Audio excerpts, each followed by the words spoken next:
नमस्कार, मैं अमीषा कुमारी और आप देख रहे हैं सिटी खबर बिहार। अभी मैं बक्सर में मौजूद हूँ और हमारे बीच बक्सर जिला की महिला अनुमंडल अध्यक्ष रीना शर्मा जी भी मौजूद है, जिनका पहले से ही एक जगत जननी ट्रस्ट है। उस जगत जननी ट्रस्ट के साथ साथ वो जन सुरज पार्टी को भी ज्वाइन किए हैं। तो आइए मैम से हम लोग जानते हैं कि उनका उद्देश्य क्या था जगत जननी ट्रस्ट खोलने का, चाहे जन सुरज पार्टी ज्वाइन करने का, और अपने बारे में मैम कुछ बताएंगी। तो सबसे पहले मैम हमारे चैनल पर आपका स्वागत है। आप सभी को धन्यवाद, आपके न्यूज चैनल सिटी का धन्यवाद। मैं रीना शर्मा जी मैम, अनुमंडल अध्यक्ष बक्सर से। मैं जगत जननी ट्रस्ट महिलाओं को शिक्षित सशक्त बनाने के लिए चलाने का काम करती हूँ। तो मैम इस ट्रस्ट को खोलने से पहले, चलाने से पहले आप क्या करती थी? मैं पहले हाउसवाइफ थे जी। फिर मैंने देखा कि महिलाओं को शिक्षित करना, उनको समाज में सशक्त करना बेहद जरूरी चीज है। ग्रामीण क्षेत्र की महिलाएं बहुत कमजोर और अपने को असहज, असुरक्षा प्रदान लगता था कि असुरक्षित है। तो मैं ग्रामीण क्षेत्र में पहले जाती थी, घूमती थी, तो उनको देख करके मुझे ऐसा लगता था कि अगर हमारे में कलाएं हैं, मैं उस तरह की महिला हूँ, तो मैं इन लोगों को शिक्षित और सशक्त करके और प्रशिक्षण दे करके उनको रोजगार से जोड़ने का काम करना मेरा उचित प्रयास है। तो जगत जननी ट्रस्ट खोलने का आपका मूल मकसद यही था कि आप महिलाओं को आगे जी, सभी महिलाएं, हर वर्ग की महिलाएं सशक्त हो, शिक्षित हो और उनको रोजगार से जोड़ेंगे, तभी तो हमारा बक्सर हो, बिहार हो या देश हो, आगे बढ़ेगा। जी मैम। तो मैम तब जन सुरज पार्टी को आप फिर ज्वाइन की है, उसको ज्वाइन करने का क्या मकसद है? जन सुराज पार्टी जब पहले मैं देखती थी कि गांव-गांव भ्रमण किया जा रहा है, तो उस समय मैं सोचती थी कि ये जन सुराज है क्या। जी ठीक है। उसके बाद मैं जब देखी कि प्रशांत किशोर जी को मैं देखी, तो उसको उनका थिंकिंग बहुत अच्छा लगा हमें। जो जमीनी स्तर से जो सोच रहे हैं, जैसे कि शिक्षा के बारे में, किसी के बच्चे के बारे में सोच रहे हैं, पलायन के बारे में सोच रहे हैं, ये कौन सोचता है आज के जमाने में? दूसरे के प्रति कहाँ कोई सोचने वाला है?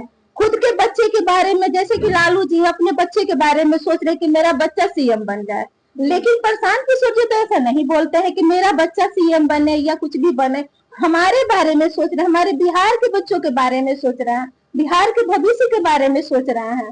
तो इस तरह की उनकी थिंकिंग को सोच करके, देख करके मैंने प्रयास किया कि नहीं, हमें भी जन सुराज में जाना चाहिए और अपनी भी जो हमारी जो सशक्त जैसी मैं हूँ, उस तरह की जो कमियां हैं, हम भी संगठन में जाएं और अपनी जो इच्छा है उनको जाहिर करें और इसमें और भी सशक्त बनाए। संगठन को मजबूती प्रदान करने के लिए हमने प्रशांत किशोर जी से ये जन सुराज में जुड़ा का काम। तो इलेक्शन लड़ने का भी आपको देखिए, ऐसा तो कुछ हमारे माइंड में भी चल नहीं रहा है, क्योंकि मैं शिक्षित बना करके प्रशिक्षण देकर रोजगार के काम करती हूँ, मैं जड़ से मजबूत प्रदान करती हूँ। तो ऐसा तो मेरा कोई मकसद नहीं है, लेकिन आगे चल के देखा जाएगा कि हाँ आगे क्या करना है। अगर लोगों को लग रहा है कि हाँ हम उस लायक हैं, तो मैं जरूर करूंगी। तो मैम जो प्रशांत किशोर जी की विचारधारा है, जो 5 वादों को किया, आपको लगता है प्रशांत किशोर जी अगर जीत जाते हैं? इससे पहले भी बहुत सारी पार्टियां आई थी, उन्होंने बहुत बड़े बड़े वादे किए जिसको पूरा नहीं किया, तो आपको लगता है प्रशांत किशोर जी वादों को पूरा करेंगे? क्यों नहीं करेंगे, जरूर करेंगे। जैसे एक मकान होती है, मकान में बहुत पहले से गंदगी छाया हुआ है, आगे से देखिएगा तो रेनोवेशन का काम करवाइएगा, तो अंदर घुसिएगा तभी तो उसका सफाई करिएगा। उस तरह से जब प्रशांत किशोर जी बनेंगे, तो इस 5 मुद्दों को जो सोचे हैं, बिना सोचे तो कोई काम करेगा नहीं। तो जब सोचे हैं तो जरूर करेंगे। 11 अप्रैल को गांधी मैदान में रैली निकली हुई थी, रैली को लेकर आप क्या कहना चाहेंगे? हम लोग को सुनने है, दूसरी पार्टियों से सुनने में है कि रैली फ्लॉप हो गई थी, उसको लेकर आपका क्या कहना है? फ्लॉप हुई कहाँ थी? फ्लॉप तो कहा जा रहा है ना। हम लोग तो जो देखे हैं वो तो फ्लॉप तो नहीं थी। हम लोग तो 2 बजे 2:30 बजे से 2 बजे से मीटिंग जो शुरू थी उसके बाद से तो इतनी भीड़ थी तादाद में कि जगह नहीं थी, कुर्सियां भी खाली नहीं थी, बैठने की जगह नहीं थी। लेकिन जो प्रशासन है, हमारे जो 10 लाख के मुद्दे थे कि वहां पे जनसंख्या जाएगी, लेकिन प्रशासन ने जो रास्ते में जमाव करके और गाड़ियों को रोका गया था, हमारे बहुत सारे जनसंख्या में लोग अभी आए भी नहीं थे जी। तो उस तरह से काम किया गया, हमारे लोगों को रोका गया।